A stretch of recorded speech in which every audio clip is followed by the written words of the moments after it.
Bonjour, très heureux de vous retrouver encore une belle semaine. Il y a quelques instants sur ce plateau, on vous en fera part d'ailleurs dans la médiasphère. On faisait des pronostics sur le deuxième tour et vous allez voir, ils sont saisissants. Toujours plus d'images de son pour commenter l'actualité au programme de la violence, des coups bas, des peurs, des pleurs. Le tout à 20 jours du premier tour. On vous expliquera pourquoi chez Emmanuel Macron on craint le going dirty et pourquoi chez Mélenchon on pense au premier tour. Mais tout de suite, direction la planète Marseille.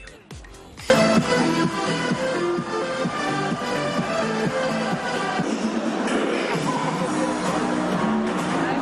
Emmanuel dans l'oreillette. Ah oui, oui. Ah ouais, c'est un fan de l'OM, hein. Ah oui. Bon, alors ça, on peut siffler le PSG, on a le droit, allez-y. Qui saute pas n'est pas Marseillais. Ouais. Qui saute pas n'est pas Marseillais. Allez, allez. Et je vous en propose une autre.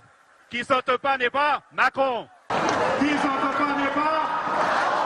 Mesdames, messieurs, un tonnerre d'applaudissements en Emmanuel Macron.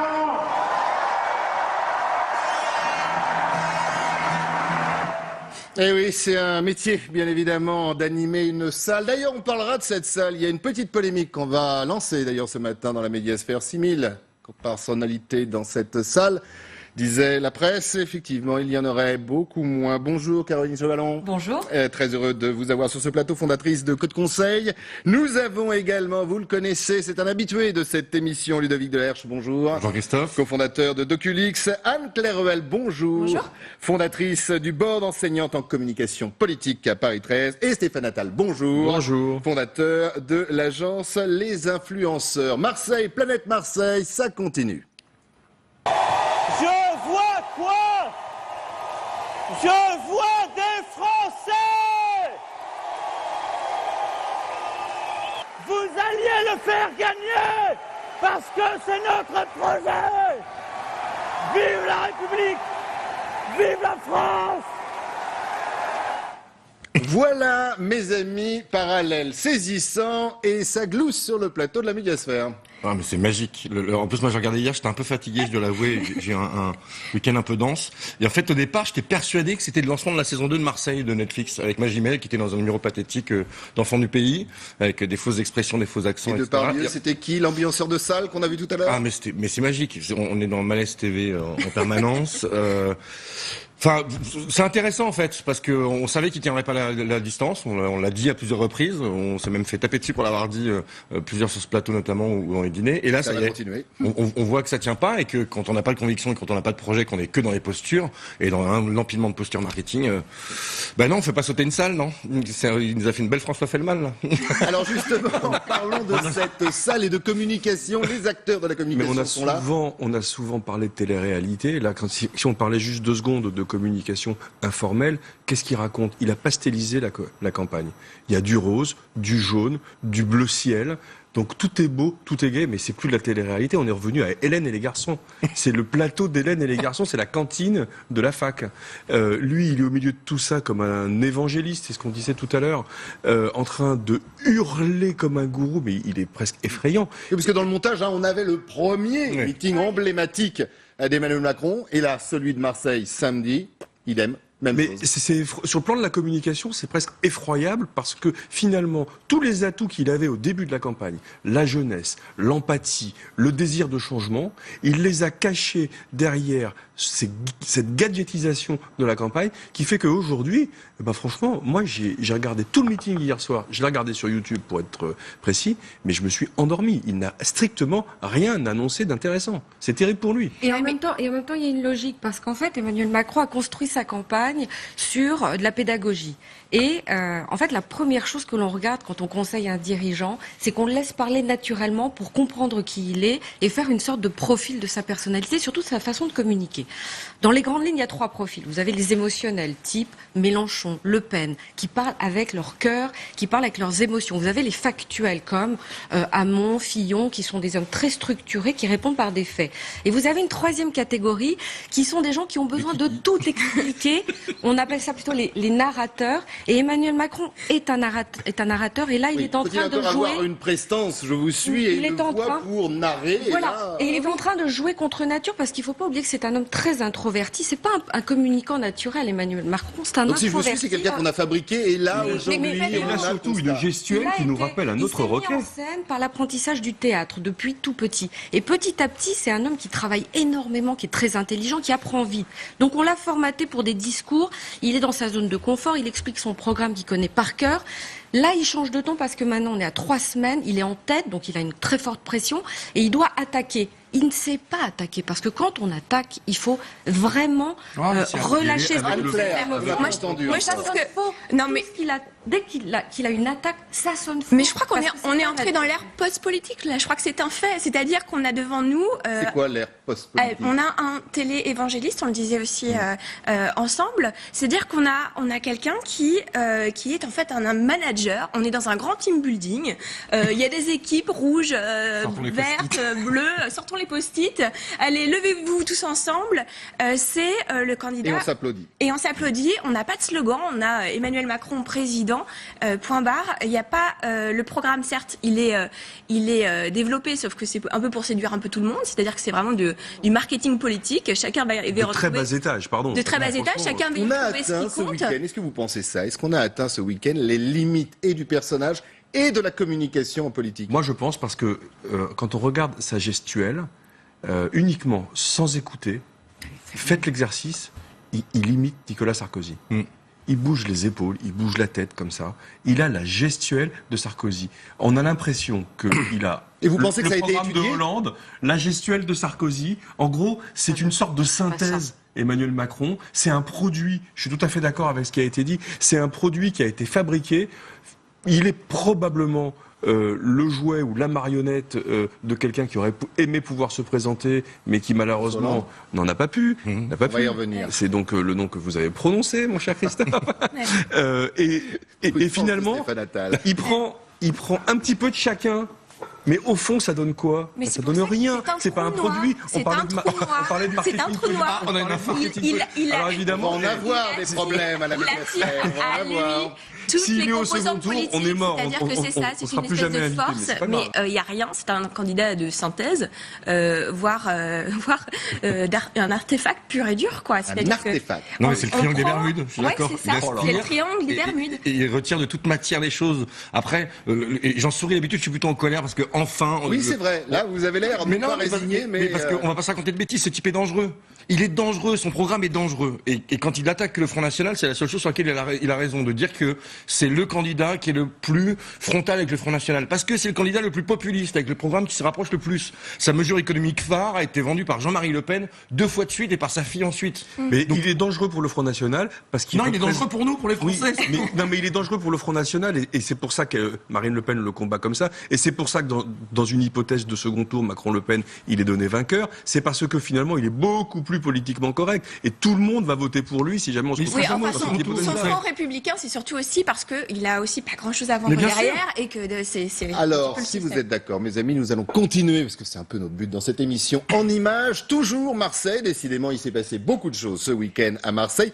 Toujours Emmanuel Macron, mais autre contexte. Regardez.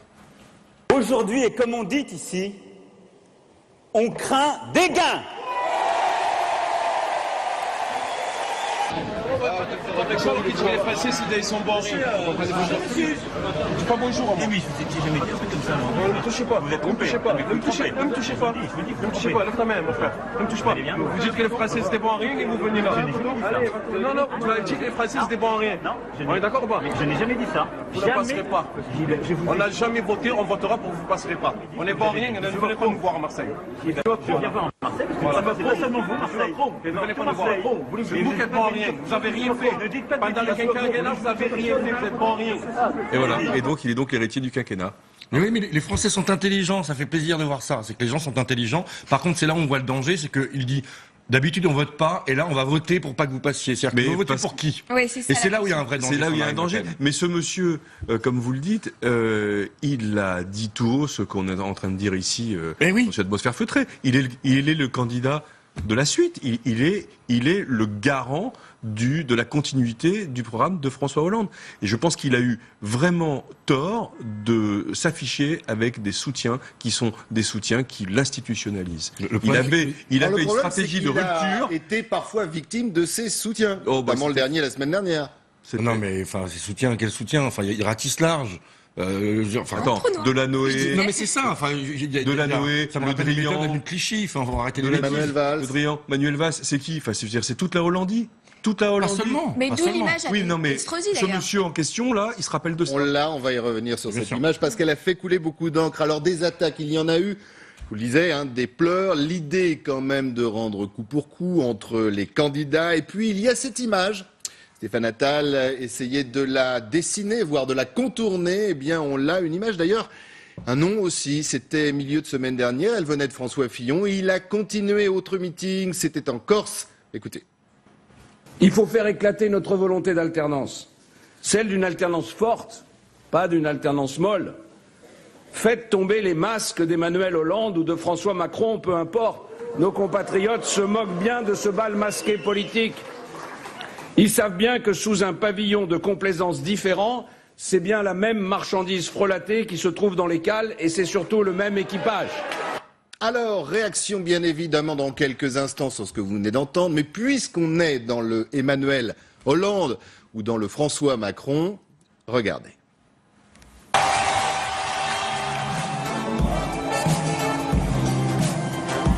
Bonjour à vous. Bonjour Marseille. Amis des Bouches-du-Rhône, amis de Marseille. Ville de mon cœur, je vois les Arméniens. Je pense aussi aux Italiens. Les Italiens. Aux Comoriens. Les Comoriens. Les Algériens. Algériens, Sénégalais. Je vois les Maliens. Les Sénégalais. Les Maghrébins recrutés dans les villages. Les Marocains. Les Tunisiens. Et je ne dis pas tous les autres. J'en vois des tas d'autres que je n'ai pas cités. Mais je vois quoi? Voilà Marseille. Je vois quoi? Je vois des Français. J'aime Marseille parce que j'aime la France. Voilà, une séquence réalisée sans trucage. Il ne s'agit simplement que de montage. Commentaire pendant justement, autant tout vous dire, c'est la franchise dans la médiasphère de Ludovic Delaherche. Il ne voit quoi? Il ne voit plus rien. Voilà. Non, mais sur la réaction des comédiens. Mais sur la réaction de Fillon, mais c'est quand comme quoi même... une stratégie de communication assez limite. Elle a ses limites, sa stratégie de communication, et tout commence à s'effriter. Moi, j'ai lu quelque chose qui m'a interpellé ce week-end, c'est qu'il paraît qu'il est coaché par Mimi Marchand. Je ne sais pas qui était Mimi Marchand. C'est quand même une femme. Expliquez aux téléspectateurs qui est Mimi Marchand. Alors, Mimi Marchand, c'est une femme qui quand même donne toutes les images pour les paparazzi, de paparazzi dans la presse People.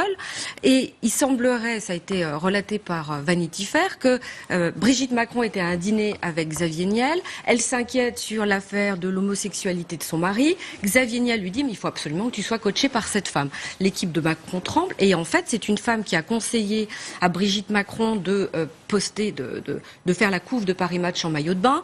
C'est aussi elle qui a conseillé à Macron de mettre des banderoles, des couleurs un petit peu sur scène. Elle lui a dit quitte ton pupitre, il l'a pas fait. Elle est au premier rang de tous ses meetings.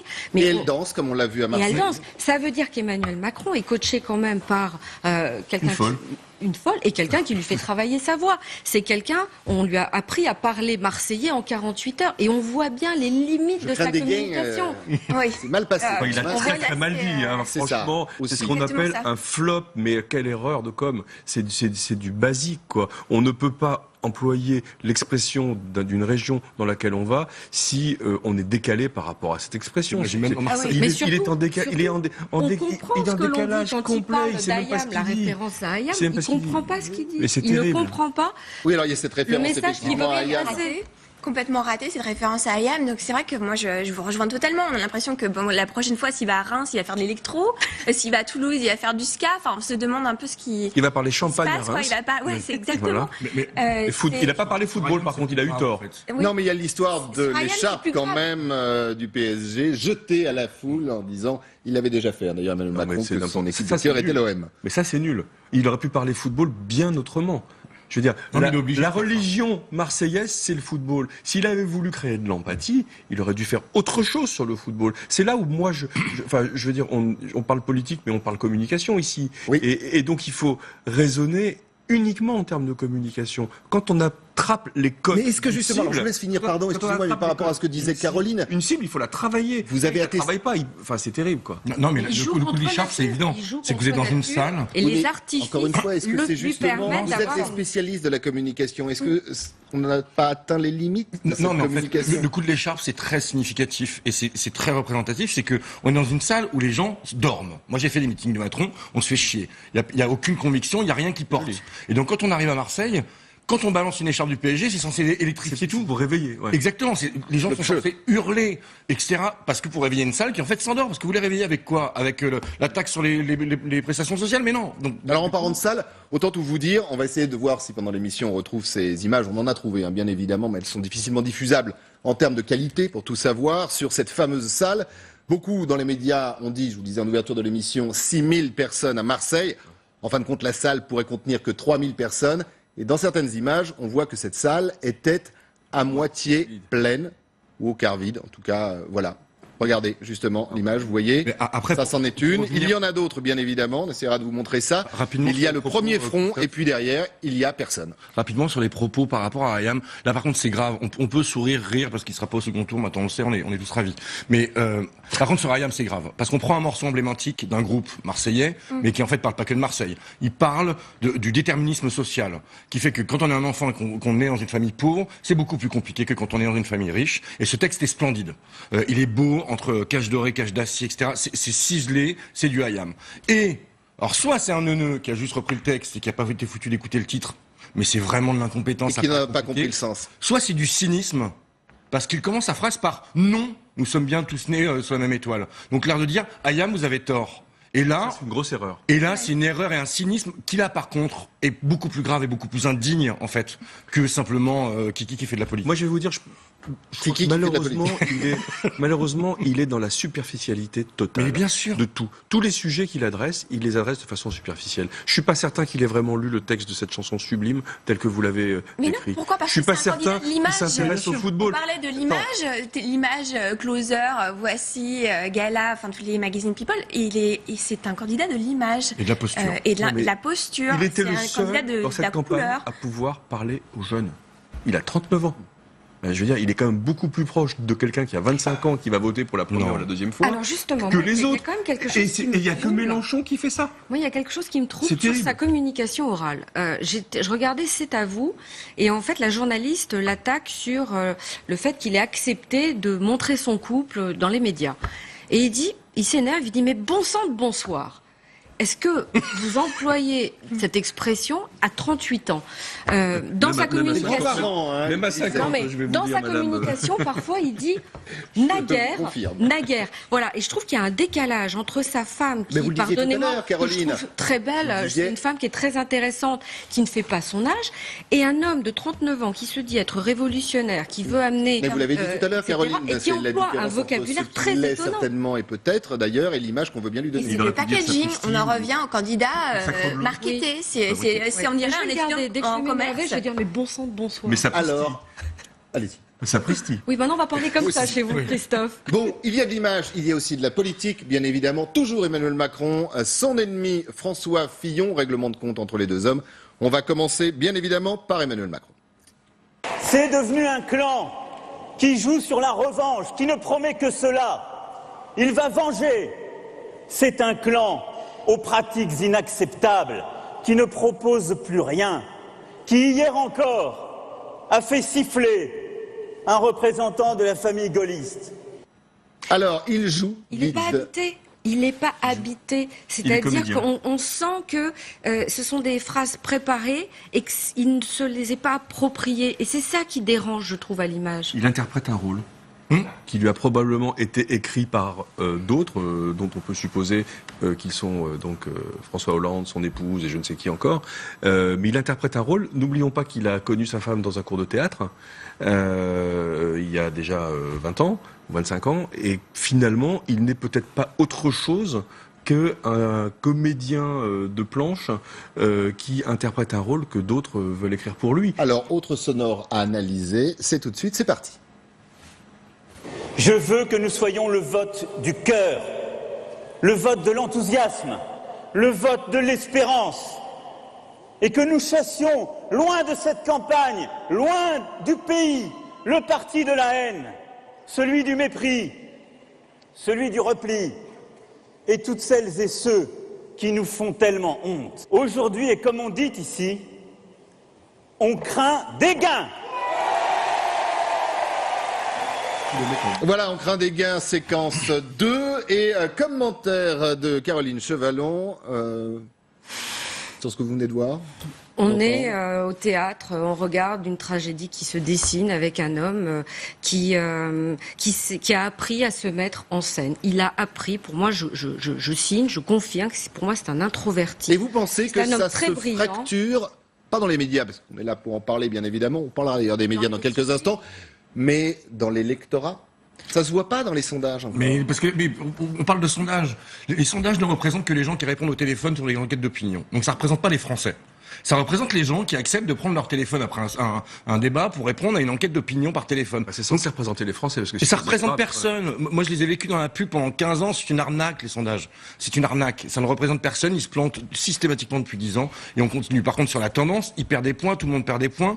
Et après, ça commence à se fracturer. Mais quand on voit Fillon qui l'attaque, bon, c'est quand même le camembert qui dit Reblochon tu pues, parce que le type se gaffe d'argent public depuis des années, nourrit sa famille, sa femme, ses enfants, tape dans la caisse. Oui. Mais il tape sur Macron en disant on va faire tomber les masques et c'est la continuité. Mais alors, bon, lui qui le fasse tomber aussi le masque. Mais après, c'est choquant en fait. C'est choquant et toute la clé, c'est l'abstention. Et on continue à nourrir l'abstention si on parle pas de conviction. Et donc Macron nourrit l'abstention, Fillon nourrit l'abstention parce que c'est du foutage de gueule. Alors les sondages ne sont peut-être pas des horoscopes comme peut le dire Mélenchon, mais en tout cas ils donnent des dynamiques. C'est le seul truc intéressant. C'est des tendances. C'est voir si on gagne plus 3 points, moins 3 points, etc. Donc là on voit, il est en train de descendre gentiment. Je pense que la cristallisation ne s'est pas faite encore. On est tous en train de débattre sur quand est-ce qu'a lieu la cristallisation. C'est un peu la galère de Troie aura-t-elle lieu, mais en fait je pense qu'elle n'a pas eu lieu. Je pense ce que vous appelez, pour expliquer à ceux qui nous regardent, la cristallisation, c'est le moment où on se décide vraiment pour un candidat et on est décidé fermement sur un choix de vote. Il s'est trompé. C'est ce qui fait le socle d'ailleurs du Front National. Exactement. C'est alors que la cristallisation... Exactement, parce que le Front National, les électeurs sont très décidés. Et c'est vraiment toute la différence. Je pense qu'il s'est trompé de cible marketing. Il a fait une campagne depuis le début pour les journalistes, pour les médias. C'est le seul à pas agresser les journalistes. C'est le seul à sourire, à être totalement empathique avec les médias. Il a fait une campagne pour les leaders d'opinion, jusqu'à en oublier que c'est pas les journalistes qui votent à un moment donné.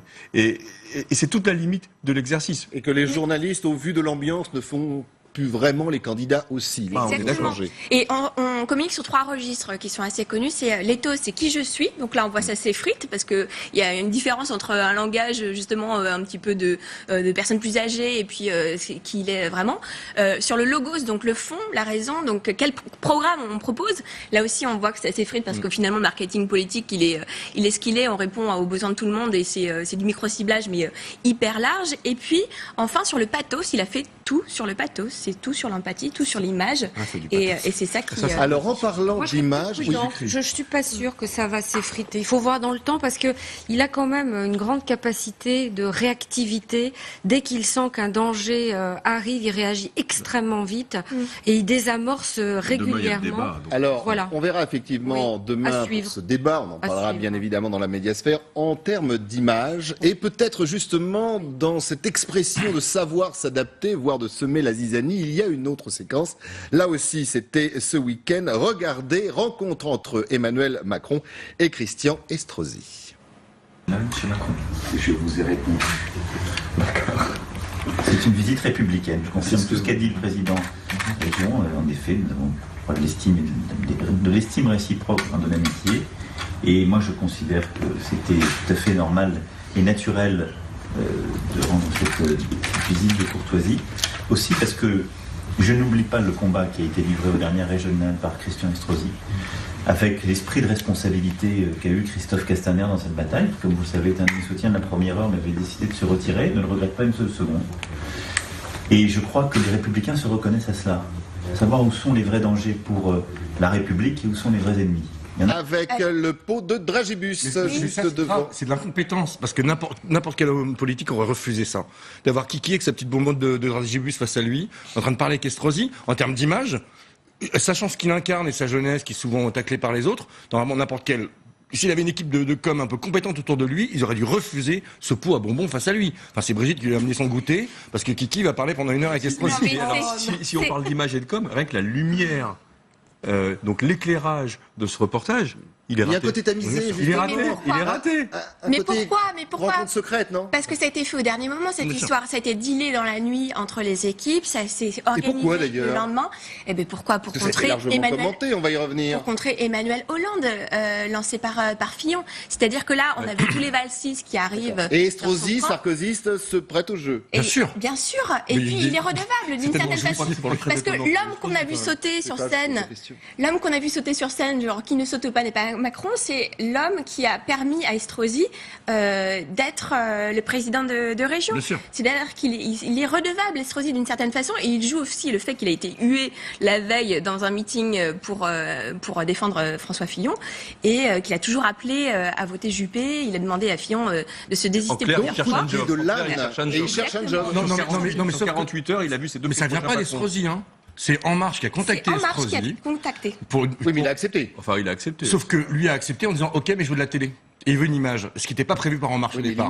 Et c'est pour ça que c'est pour le savoir, elle peut être désastreuse. Non, mais c'est pour ça que c'est monté. Ça lui sert à quoi à Estrosi d'avoir une image? Il est candidat à rien, sauf évidemment à avoir un job chez Macron, chez Fillon. Mais comme tous les opposants. Il y a l'ouverture, justement, notamment au centre et à droite, prônée par Emmanuel Macron. Oui, et c'est très risqué pour Macron parce que justement, Estrosi est quand même quelqu'un qui est très clivant pour la gauche. C'est contre Christiane Taubira, contre le mariage pour tous. Enfin, c'est des choses un petit peu fortes et iconiques. Il s'est attaqué à ça, quoi. Mais il en a besoin pas qu'à pour les législatives. Je vous laisse continuer si vous êtes d'accord sur le sujet. On va juste écouter ça.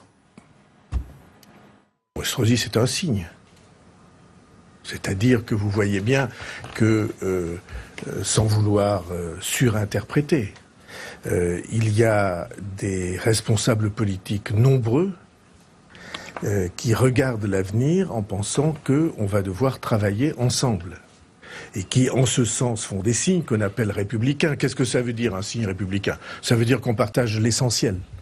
Ça veut dire qu'on a en commun, quelle que soit la diversité des opinions, on a en commun un bloc de convictions. Après, on partage l'essentiel, Estrosi-Macron. Ça, c'est génial. On a fait du chemin. Hein. C'est aussi le mot ralliement qui est utilisé dans cette campagne à tout va. Alors, ralliement, là, ils ont inventé un nouveau jeu, c'est-à-dire qu'on avait le ni oui ni non, c'est le ni ralliement ni soutien. Donc, on a une visite républicaine qui veut bien dire ce qu'elle veut dire d'une certaine façon. On est quand même très très loin des belles campagnes politiques. Hein. Je veux dire, depuis... Est-ce qu'on n'est pas aussi très loin des préoccupations des Français? Bien sûr, parce que les belles campagnes politiques répondent à des attentes du peuple. Et aujourd'hui, la campagne politique, elle répond soit des attentes des réseaux sociaux, soit des attentes des journalistes. Non, mais moi, j'ai juste une citation que je trouve assez intéressante, qui dit Estrosi, c'est la banalisation du discours de l'extrême droite qui ne cesse de préparer un nid douillet au Front National. Mais là, ça, c'est le mouvement En Marche il y a 1 an. Donc on voit la profondeur des convictions, et ça, c'est grave, parce que c'est pas tellement parler aux Français de leurs problèmes, parce que ça, c'est pas très intéressant, mais le fond pédagogique de réconcilier avec la vie politique, avec la vie citoyenne, de construire un projet, et en plus d'arrêter de mentir. Parce qu'on continue de mentir.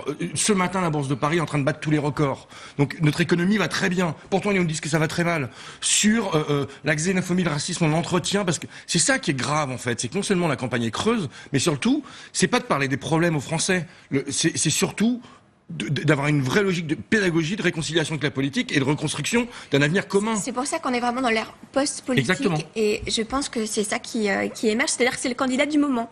C'est-à-dire le candidat qui ne parle pas du sens, justement, qui est sur la forme et sur l'image, et il agrège un peu tout ça. Est-ce que vous voulez entendre une réaction politique à ces séquences qu'on vient de voir, et vous allez pouvoir continuer sur le terrain où vous étiez. C'est parti. Monsieur Estrosi à Marseille reçoit Monsieur Macron. Et chacun de déballer le grand jeu de courbettes, de déclarations inamourées, de promesses de travailler ensemble. Quand ça? Demain? Non! Aujourd'hui! Dès maintenant! Et pourquoi faire? Faire reculer le chômage, l'insécurité, mettre à bas le terrorisme, le communautarisme? Non! Faire battre le Front National! Voilà. Elle fait du Le Pen, mais elle le fait très bien. C'est ça. J'allais dire, on est loin de la com, entre guillemets. On est dans le fond. Bah non, elle est aussi dans la com, mais elle en a besoin. On n'est pas dans le fond. Elle est à l'école de son père. C'est que de la com parce qu'elle fait de la on est dans le fond de cuisine du Front National. Exactement, c'est ça. Elle est toujours dans la victimisation. D'ailleurs, je pense que sur le contenu, bien sûr, on est dans le fond de cuisine, mais elle irradie l'écran par rapport à Macron. C'est terrible. J'ai pas du tout envie d'avoir à dire ça, évidemment. Mais elle est super forte, quoi. Elle occupe tout l'écran. Elle est tribun ou tribune, je sais pas comment on le dit au féminin. Mais c'est une Le Pen, c'est une vraie Le Pen. Donc c'est quelqu'un qui est capable d'haranguer les foules. C'est intéressant parce que je trouve que Marine Le Pen, elle a grandi avec la politique et on le voit bien dans les images. C'est-à-dire que quand elle a 18 ans, elle est vraiment la fille de l'adolescente un peu rebelle. Après, on va sentir la femme. Et aujourd'hui, je trouve qu'elle est dans des codes de communication de la maman protectrice. Et ça se voit quand elle apostrophe des électeurs dans la rue. J'ai vu une image où elle disait à l'un d'entre eux, bon, vous avez terminé, je peux causer maintenant? Et on avait vraiment l'impression que c'est la maman qui va dire à table, qui tape la main sur la table. C'est Alice Sapritch dans Folcoche. Voilà. Alors, autre communication, autre élément qui revient assez souvent et très souvent, bravo pour l'image dans cette campagne. Alors, ils l'ont tous fait, notamment ce week-end, la presse. Et comme on parle de presse, on va revenir avec Marine Le Pen. Ça pourrait résumer ce que pense une bonne partie des candidats d'ailleurs. Les médias se déchaînent pour tenter de nous atteindre de leurs flèches venimeuses.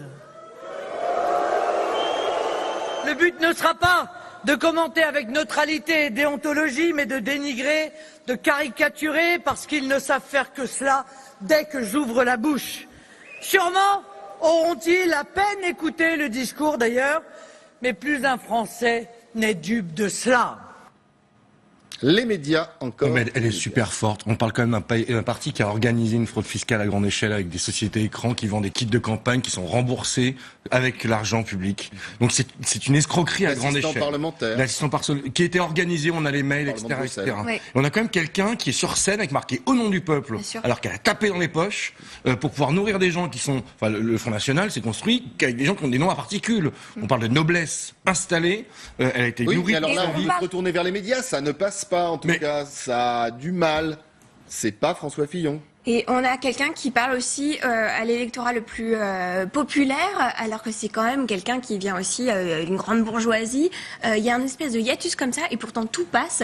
Tout est calculé dans les vêtements. D'ailleurs, je sais pas si vous avez vu. Tout simplement parce qu'on s'y attend. La concernant. Sur l'Europe, c'est évidemment on s'y attend. Ce qui a provoqué l'affaire Fillon, c'est qu'on s'y attendait pas. Le peuple ne s'y attendait pas, et il a provoqué un effet de sidération suite aux révélations du Canard enchaîné, qui a cristallisé sur les affaires. Mais avec elle, on s'y attend, ça a toujours été comme ça. Sauf son père est un magouilleur, je suis entièrement d'accord avec vous. C'est un grand enfumeur.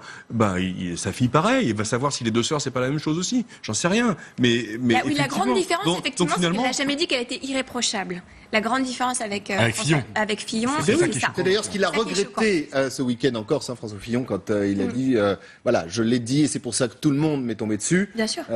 J'aurais pas dû le dire, c'était une erreur. Pas le fond, d'ailleurs, mais la formule était une erreur. Mais en plus, il y a un fond je vais vous raconter une scène avec Marine Le Pen que j'ai vécue il y a quelques années.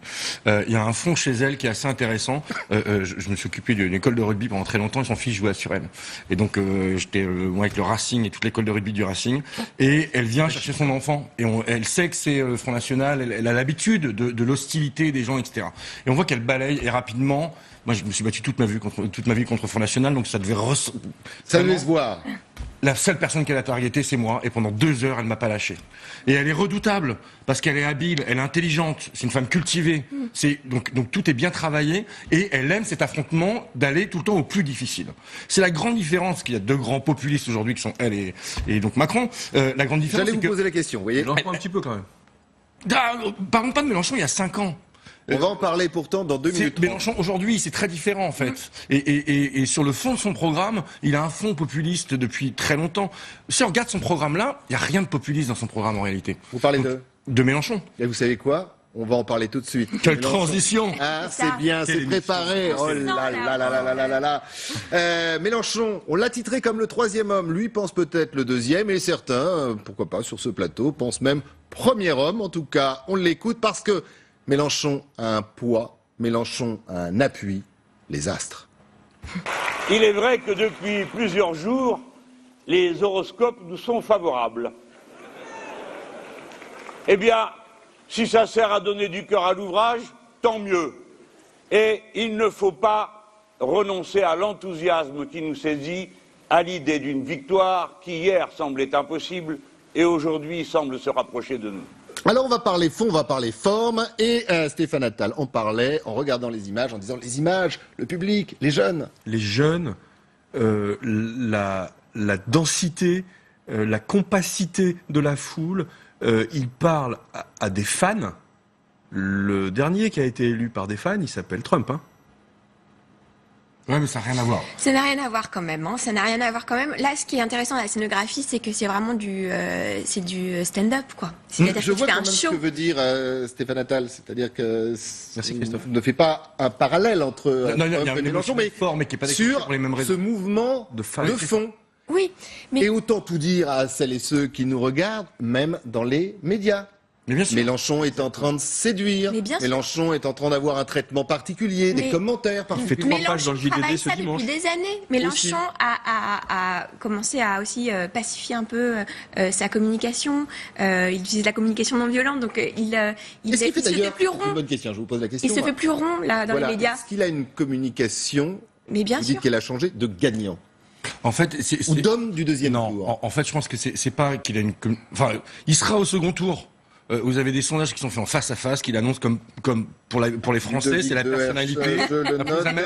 Et on a, Allez. il Il sera au deuxième tour. Combien de Je le note. numéros sur 9h44. En fait, la grande différence dans la communication, c'est que Mélenchon s'est aperçu que son personnage nuisait à son propos. Oui. C'est-à-dire que l'homme énervé, grognon, etc., nuisait au fond, parce qu'en fait, le fond de son programme n'a pas changé. Quand on regarde et qu'on remonte en arrière, Qui maltraite il les dit médias. la même chose. Il maltraite les médias, et donc il a accepté lui de se mettre en Et retrait. ça peut faire plaisir à son électorat. Et du coup, il rentre dans une posture d'homme d'État. Parce que quand il gomme l'individu pour dire mon projet est plus important que moi, donc vaut mieux que je la ramène un peu moins, même si par moment ça ressort, mais il fait un travail sur lui. Et là, il rentre dans une stature d'homme d'État. Et sans compter le second Mécaniquement. degré. Le second Lui degré, travaille voilà, pour beaucoup de choses comme ça. intérioriser, alors qu'Emmanuel Exactement. Macron, vous nous l'avez expliqué tout à l'heure, lui travaille pour Extériorise le vide. Donc du coup, Hier, il a eu une séquence sur la santé publique. En termes de communication, ils sont totalement opposés. Mais il y a une chose chez Jean-Luc Mélenchon qui est incroyable, c'est que je pense que c'est le seul à vraiment prendre du plaisir.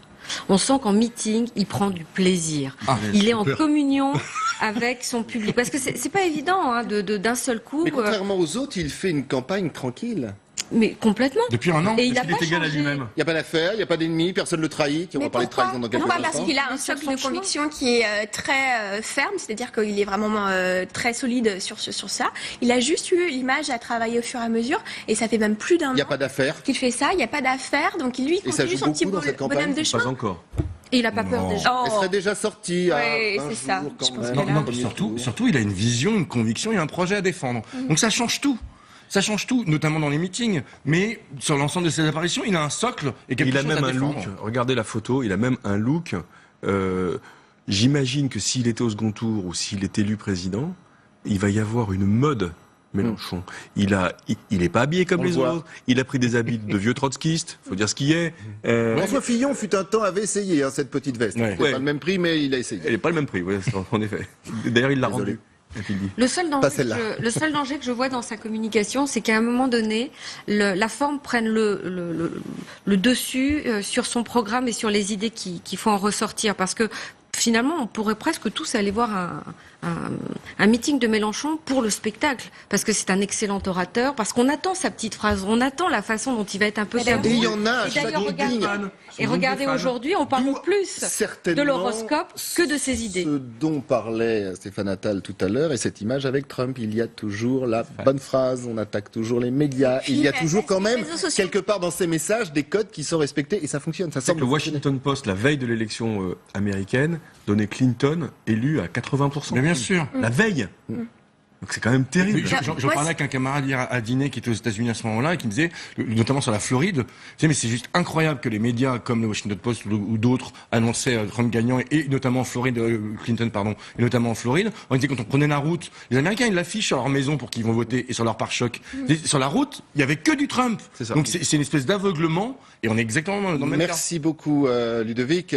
Décidément, nous avons vraiment préparé les transitions. C'est le numéro de parce que quand on prend la route, on peut prendre la route avec une caravane. Et justement, oui, elle est très dure celle-là. Ce matin, 8h30, ouais, je vois que ça réagit pas tellement sur le plateau. 8h30, il y a un autre, regardez, candidat qui lance la caravane du revenu universel. Le cœur qui bat la France, bien sûr. Le pauvre Hamon. Une campagne difficile, lâchée, trahie. Il essaye. Il espère. La conviction, regardez sur ces images, elle n'est pas vraiment là, Ludovic de la Herche disait à la vache. Je vous laisse le commentaire. Non mais c'est triste parce qu'il a fait une belle campagne. Enfin, il fait un bon programme, une belle campagne. Sauf qu'il est aidé par personne. Il est trahi par tout le monde. C'est le seul qui parle d'amour. On en a déjà parlé. Son discours d'investiture, le soir où il est élu aux primaires, enfin il est désigné pardon aux primaires, est magnifique. C'est l'un des plus beaux discours qu'on a entendu depuis très longtemps. Alors prendre des caravanes quand même pour expliquer son revenu universel sur lequel il est revenu, c'est un peu compliqué. Mais il faut qu'il aille jusqu'au bout, qu'il fasse griller des hérissons dans un caddie. Mais c'est la caravane, c'est un principe de, c'était le principe de Montebourg qui avait fait une caravane comme ça qui circulait un petit peu partout. D'ailleurs l'idée. Ouais. Mais c'est vrai que l'image est assez désastreuse et en plus là les médias accentuent ça, c'est-à-dire qu'on va voir les gens justement qui sont passifs derrière, l'absence d'animation. Là c'est des images qu'on a tournées. Oui, mais il y a des images qui sont ressorties aussi dans le back-office des meetings, on le voit un petit peu tout seul et effectivement il fait une campagne tout seul. C'est le seul à faire vraiment campagne en plus véritablement et voilà. Mais on le disait en antenne, c'est le seul aussi. Enfin c'est l'un de ceux qui fait une belle campagne, une vraie campagne. S'il n'y avait pas autant de trahison, si certains n'avaient pas décidé de régler le sort du PS au-delà d'Hamon. Mais il a été le premier à trahir quand il était dans les frondeurs. Il faut savoir qu'il paye aujourd'hui ce qu'il a lancé il y a 2 ans et demi à peu près. C'est possible que ce soit ça, tout simplement. Il fait effectivement une belle campagne. En tant que candidat, je trouve que c'est un bon candidat. Beaucoup de monde à son niveau, notamment. Il a de vrais sujets, il a de vraies propositions. On peut être d'accord ou pas d'accord, mais en tout cas, sur le plan du marketing, sur le plan du contenu et sur le plan de la façon dont il l'exprime, c'est-à-dire la communication, c'est un bon client. Le problème, c'est qu'il manque d'audibilité.